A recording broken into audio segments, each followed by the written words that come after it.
Computing sentence টপিকটি SSC এবং HSC একই সাথে অ্যাডমিশন পরীক্ষার্থীদের জন্য সমানভাবে গুরুত্বপূর্ণ। এই টপিক থেকে সবসময় কোশ্চেন আসে এবং এই টপিকের মাধ্যমে আপনি শুধু গ্রামার না, আপনি আপনার রাইটিং স্কিলটাকে ডেভেলপ করার অনেক সুযোগ পাবেন। আমাদের এই ক্লাসগুলিতে আমি চেষ্টা করব কিভাবে আপনি শুধুমাত্র গ্রামার শিখেই না, আপনি আপনার writing skill, free hand writing স্কিলটাকে ডেভেলপ করে ফেলতে পারেন, সেটা আমরা শেখার চেষ্টা করব। চলে আসি কম্পিউটিং সেন্টেন্সে। শুরুতে আমি যদি আপনাদেরকে একটু বলার চেষ্টা করি, কম্পিউটিং সেন্টেন্স আসলে আমরা দুইটা ক্যাটাগরিতে ভাগ করতে পারবো। কম্পিউটিং সেন্টেন্সকে দুইটা ক্যাটাগরিতে ভাগ করতে পারবো। একটা ক্যাটাগরির নাম হবে জেনারেল, একটা ক্যাটাগরির নাম হবে জেনারেল, আরেকটা ক্যাটাগরির নাম হবে ডিরেক্ট। একটা ক্যাটাগরি জেনারেল, আরেকটা ক্যাটাগরি ডিরেক্ট মেথড। জেনারেল মেথডের ক্ষেত্রে আমরা সব সময় যে বিষয়টা মাথায় রাখবো, জেনারেল মেথডের ক্ষেত্রে আমরা যে বিষয়টা মাথায় রাখবো, আমরা আজকেই সেই বিষয়গুলি শিখবো। আমাদের আজকের আলোচনার বিষয় জেনারেল মেথড। কম্পিউটিং সেন্টেন্সের জেনারেল মেথডটা দিয়ে কিভাবে সেন্টেন্স মেক করতে হয় আমরা সেই বিষয়টাকেই শিখবো। তার আগে একটা কথা বলে রাখি ভাইয়া, আপনাদের কম্পিউটিং সেন্টেন্স যখন পরীক্ষায় আসবে, টিচার দেখবেন প্রশ্নের মধ্যে বলে দিবে complete using clauses or phrases. এই যে কথাটা বলে দিল না, কি বলে দিল যে আমাদেরকে অবশ্যই কমপ্লিট করতে হবে, সেন্টেন্স কমপ্লিট করতে হবে, তবে সেই কমপ্লিটটা কি করতে হবে, ক্লজ দিয়ে করতে হবে কিংবা ফ্রেজ দিয়ে করতে হবে।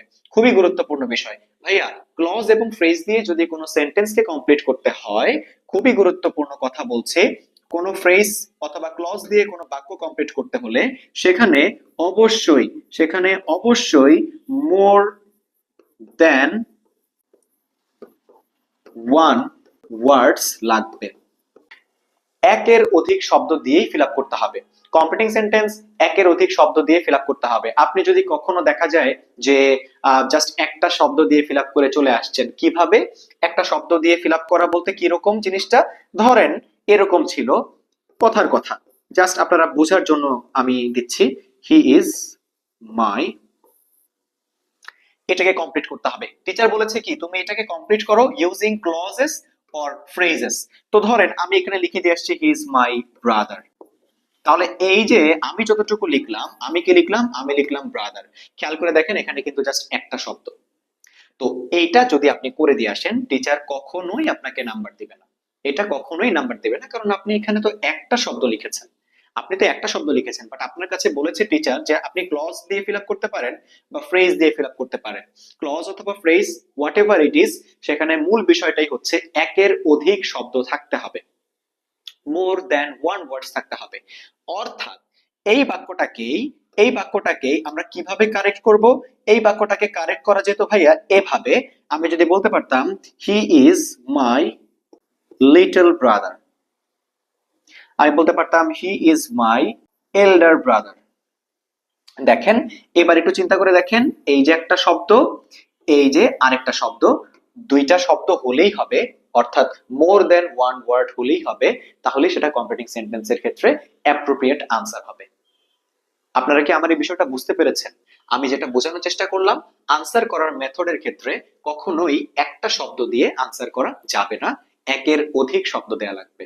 এবার আমরা পরবর্তী পেজে একটু দেখার চেষ্টা করি ডিরেক্ট মেথডের ক্ষেত্রে আর কি বিষয় জানা উচিত। আমরা আজকে শিখব জেনারেল মেথড কিভাবে অ্যাপ্লাই করা যায়। ভাইয়া খুবই মনোযোগ দিয়ে একটা কথা শুনবেন, যারা এখন আমার সাথে ক্লাস করছেন খুবই মনোযোগ দিয়ে আমার কথাটা একটু বোঝেন তো। জেনারেল মেথডের ক্ষেত্রে সব সময় মনে রাখতে হবে এই জিনিসটা, একটু লিখে রাখেন খাতায়, আমার সাথে সাথে লিখে ফেলেন যে গ্যাপ বাদে কি কি আছে, এবং আমরা পরবর্তীতে দেখব গ্যাপের মধ্যে কি কি লাগবে। এই যে দুইটা ক্লু দিলাম বা দুইটা সূত্র দিলাম, এই দুইটা সূত্রকে ব্যবহার করেই না আপনি আপনার কম্পিউটিং সেন্টেন্সের জেনারেল স্ট্রাকচারগুলি সলভ করে ফেলতে পারবেন। এবং এই জেনারেল স্ট্রাকচারগুলি যদি আপনি সলভ করার মতো ক্যাপাবিলিটি অর্জন করে ফেলেন, তাহলে ডিরেক্ট মেথডে যে কোনো ধরনের প্রবলেম সলভিং এটা আপনার জন্য অনেক বেশি ইজিয়ার হয়ে যাবে। ডিরেক্ট মেথডে গিয়ে আমরা কি শিখবো? ডিরেক্ট মেথডে গিয়ে আমরা ডিরেক্ট কিছু রুলস শিখবো। লেস্ট থাকলে শুড বা মাইট হয়, নো সোনার হ্যাড থাকলে দেন হয়, তারপরে সাবজেক্টের পর ভিটু হয়। এই যে বিষয়গুলো এগুলি আমরা ডিরেক্ট মেথডে শিখবো, বাট জেনারেল মেথড শিখে গিয়েই সেখানে যেতে হবে। জেনারেল মেথড কি বলে? জেনারেল মেথড বলে গ্যাপ বাদে কি কি আছে, গ্যাপ বাদে কি কি আছে, অর্থাৎ 1 নাম্বার লাইনে টিচার আপনাকে কতটুকু দিয়ে দিয়েছে, টিচার আপনাকে একটা গ্যাপ দিবে, গ্যাপের আগে বা পরে কি কি দিয়ে দিল সেটা আমাদেরকে জানতে হবে। যখন আমরা সেটা জানবো, পরবর্তীতে আমরা খেয়াল করব যে গ্যাপের মধ্যে এবার আমাদের কি কি লাগবে। আমরা এবার যখন গ্যাপ বাদে কি কি আছে কাউন্ট করে ফেললাম, তারপরে গিয়ে দেখব গ্যাপের মধ্যে এবার কি কি লাগবে, আমরা যা যা লাগবে তা তা দিয়ে ফিল আপ করে ফেলবো। জিনিসটা কিরকম দেখেন ভাইয়া, যদি আমি চিন্তা করি টিচার একটা সেন্টেন্স দিয়েছে, টিচার একটা সেন্টেন্স দিয়েছে এরকম, টিচার বাক্যে একটা সাবজেক্ট দিয়ে দিয়েছে, ওকে। আচ্ছা, টিচার বাক্যে একটা ভার্ব দিয়ে দিয়েছে, ভালো কথা। এবং ভার্বটা কেমন ভার্ব? ভার্বটা হচ্ছে ফাইনাইট ভার্ব, ওকে। টিচার কেমন ভার্ব দিল? ফাইনাইট ভার্ব দিল। ফাইনাইট ভার্ব কি? যেই ভার্ব দেখলে আপনি টেন্স চিনতে পারবেন, present tense, past tense, future tense, এই যে টেন্স চিনলেই ফাইনাইট ভার্ব বলা হয়। তাহলে টিচার একটা সাবজেক্ট দিল, একটা ভার্ব দিল, তারপরে মনে করে দেখেন যে একটা অবজেক্টও সে দিতেই পারে, দিতেই পারে। তারপরে সে আবার কি করলো জানেন? এখানে একটা ক্লজ মার্কার দিল, ক্লজ মার্কার দিল। ক্লজ মার্কার কি? আমরা এই ক্লজ মার্কার নিয়ে অনেক আলোচনা করব সামনে, আজকে এটা নিয়ে বিস্তারিত বলবো না, আজকে জাস্ট বোঝানোর জন্য বলে যাচ্ছি। ক্লজ মার্কার হচ্ছে মার্কার। এই মার্কার মানে কি? মার্কার মানে যে যোগ করে বা যে সংযোগ স্থাপন করে, ওকে। ক্লজকে যে সংযোগ করে বা যে শব্দটা ক্লজকে যুক্ত করে, কি ক্লজকে? একাধিক ক্লজকে। আর ক্লজ কি তাহলে? ক্লজ হচ্ছে সেন্টেন্সের একটা পার্ট। ক্লজ মূলত ওয়ান কাইন্ড অফ সেন্টেন্স বলা যায়। তো সেন্টেন্স গুলি যখন ইন্ডিভিজুয়াল অবস্থায় থাকে, হ্যাঁ, সেন্টেন্স যখন ইন্ডিভিজুয়াল অবস্থায় থাকে, একটু বুঝিয়ে আসি জিনিসটা। যেমন দেখেন এখানে একটা সেন্টেন্স আছে, এই যে ফুল স্টপ দিয়ে ক্লোজ করে দিলাম। এখানে আরেকটা সেন্টেন্স আছে, এই যে ফুল স্টপ দিয়ে ক্লোজ করলাম। এখানে আরেকটা সেন্টেন্স আছে, এই যে ফুল স্টপ দিয়ে ক্লোজ করলাম। তাহলে ভাইয়া বলেন তো এখানে বাক্য কয়টা? একটা বাক্য, দুইটা বাক্য, তিনটা বাক্য, তাই তো? বাক্য কয়টা? তিনটা বাক্য। ভালো কথা, তিনটা বাক্য আসছে।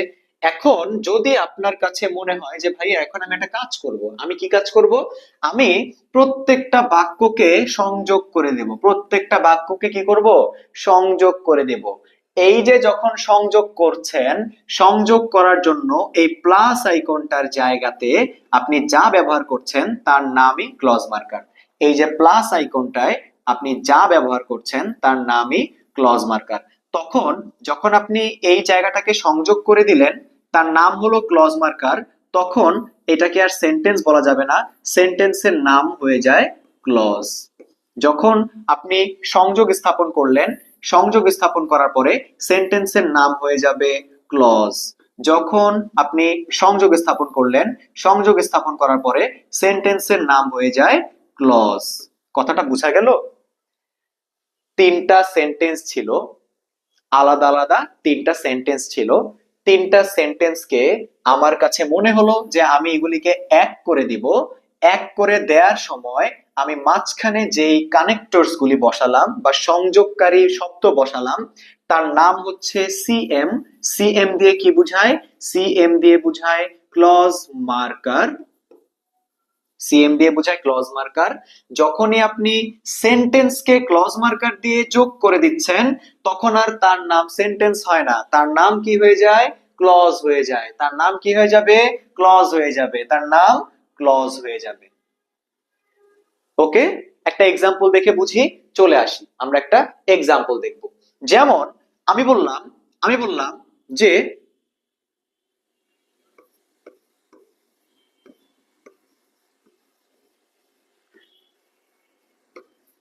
হি ওয়াজ নিডি, হি ওয়াজ নিডি, সে অনেক অভাবী ছিলেন।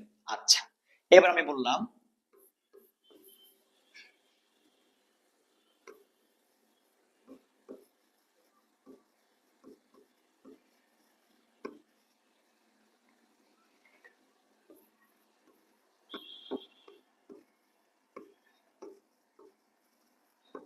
ওকে, সো আমি দুইটা বাক্য লিখলাম। ওকে, আমি কি করলাম, আমি দুইটা বাক্য লিখলাম। একটু দেখেন আমি এখানে কি করলাম। আমি প্রথমে বললাম হি ওয়াজ নিডি। ওকে, সো এটা একটা বাক্য। এই যে হি ওয়াজ নিডি, এটা একটা বাক্য। আবার আমি বললাম হি ডিটারমাইন্ড নট টু বেগ, এটা আরেকটা বাক্য। ওকে, সে অভাবী ছিল এবং সে প্রতিজ্ঞাবদ্ধ ছিল কখনো ভিক্ষা করবে না। ওকে, ভালো কথা। দুইটা স্বাধীন বাক্য না? তো স্বাধীন বাক্যর ক্ষেত্রে আমরা এখন কি বলবো? আমরা এখন এখানে এটাকে বলবো সেন্টেন্স। ধরেন আমি বললাম সেন্টেন্স ওয়ান, তাহলে এইটাকে আমরা কি বলবো? এটাকে আমরা বলবো সেন্টেন্স, এবং এটাকে বলবো সেন্টেন্স টু। আপনার কাছে মনে হলো যে না ভাইয়া, আমি না দুইটা আলাদা বাক্য রাখতে চাচ্ছি না, আমি দুইটা বাক্যকে এক করে দিব। কি করবেন? এক করে দিবেন। তো এক করার জন্য আপনার এই মাঝখানে কিছু একটা সাহায্য নিতে হতে পারে। চাইলে আপনি শুরুতেও কিছু একটা সাহায্য নিতে পারেন। যেখানেই নেন না কেন আপনাকে কিছু না কিছু একটা বসাতে হবে। তো আমি একটু বসিয়ে জিনিসটাকে লিখি। দেখেন আমি একটু বসিয়ে জিনিসটাকে কিভাবে লিখছি দেখেন। তো আমি এবার লিখলাম যে হি ওয়াজ নিডি। এবার আমি বললাম বাট হি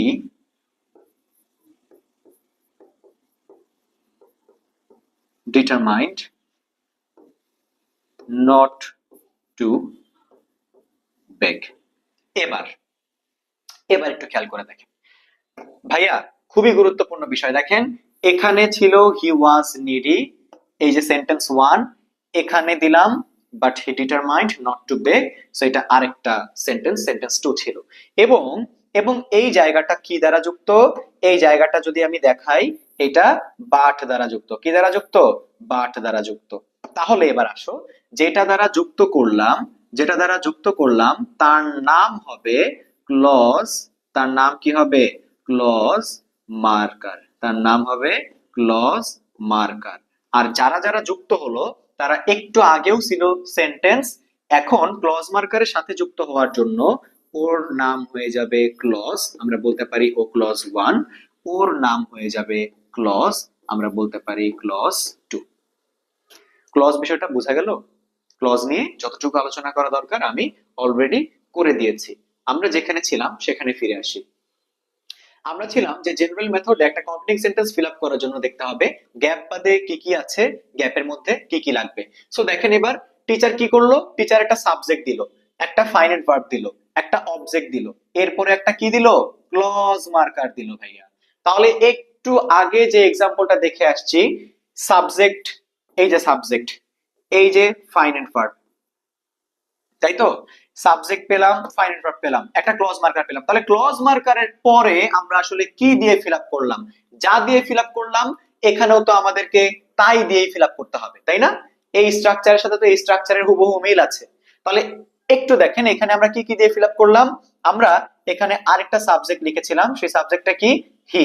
তার মানে একটা সাবজেক্ট লাগবে, আরেকটা ফাইনাইট ভার্ব লাগবে। তো এই জায়গাটা যখন আমরা ফিল আপ করবো, এই জায়গাটাতেও আমাদের কি লিখতে হবে?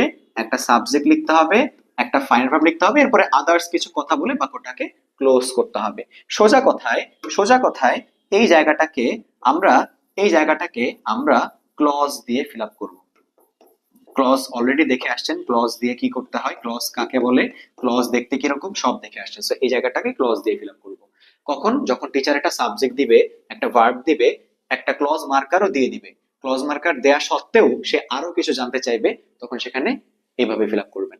একটা এক্সাম্পল দেখি। এক্সাম্পল হিসেবে আমরা বলতে পারি, যেমন অ্যাসিড রেইন ইজ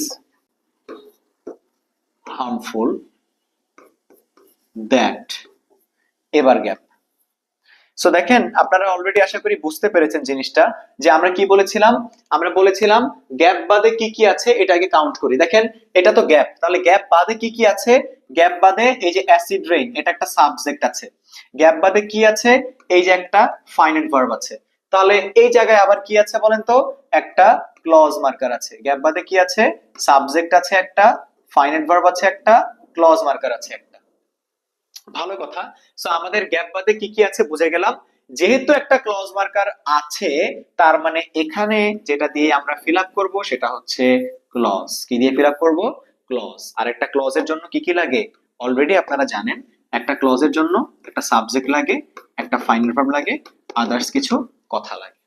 তাহলে আমি যদি একটু লেখার চেষ্টা করি, আপনারাও আমার সাথে একটা উত্তর সাজান এবং পরে ম্যাচ করেন। আমরা তো এটা এমনিতে পারতাম, নর্মাল পারতামই, বাট এটার মেকানিজমটা কি আমরা জানতাম? মেকানিজমটা ঠিক এরকম ছিল। হ্যাঁ, আমি বলতে পারি acid rain is harmful that,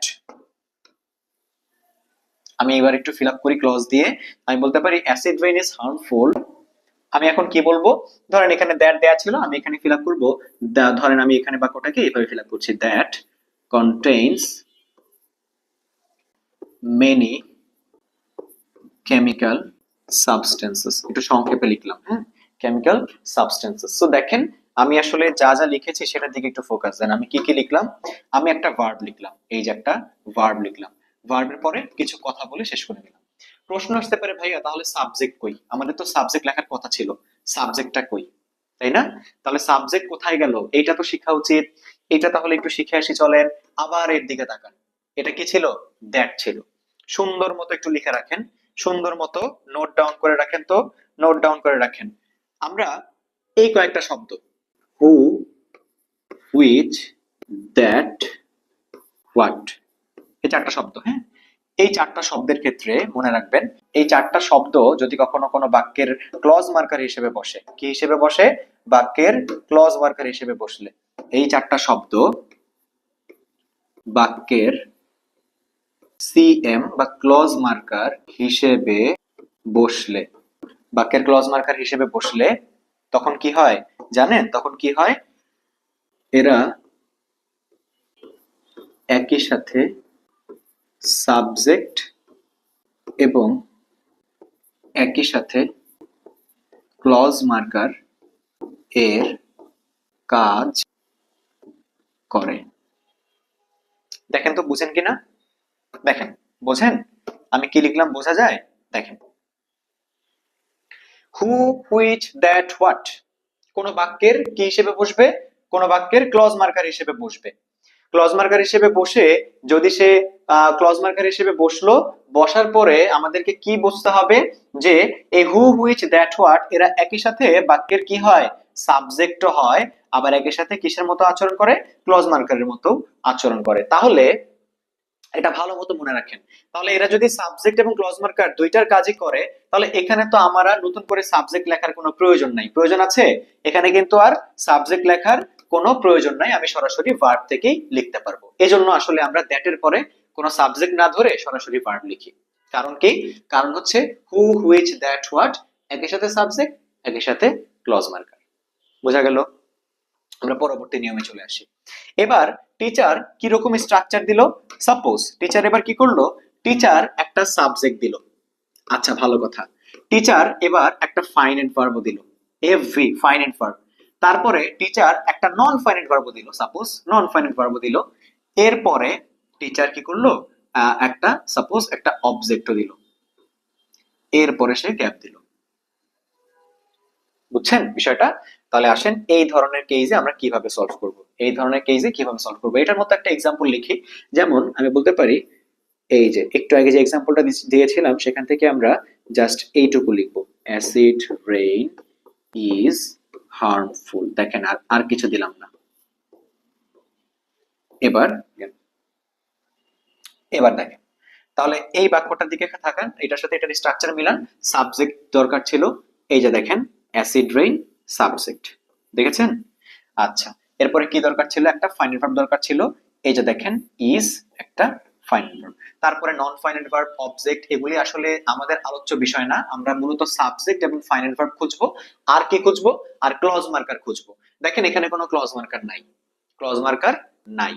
মনে রাখবেন, যখন কোনো বাক্যে ক্লজ মার্কার থাকবে না তবুও টিচার গ্যাপ দিবে। যদি দেয়, যেমন এই ধরনের বাক্য, এই বাক্যে কিন্তু কোনো ঘাটতি নাই, আপনি যদি এখানে গ্যাপটা নাও দেন, এখানে যদি ধরেন গ্যাপ নাই, তাহলে এই বাক্যটা পড়লে কিন্তু এক ধরনের একদম পুরোপুরি কি বলবো, যে অর্থপূর্ণ মিনিং দিচ্ছে, তাই না? অর্থপূর্ণ মিনিং দিচ্ছে। আপনি ধরেন এখানে কোনো গ্যাপ নাই, তাহলে অ্যাসিড রেইন ইজ হার্মফুল আপনি মিনিং বুঝবেন। যদি আমি এখানে ফুল স্টপ দিয়ে দিই, বুঝবেন। সো অর্থের কোনো ঘাটতি নেই।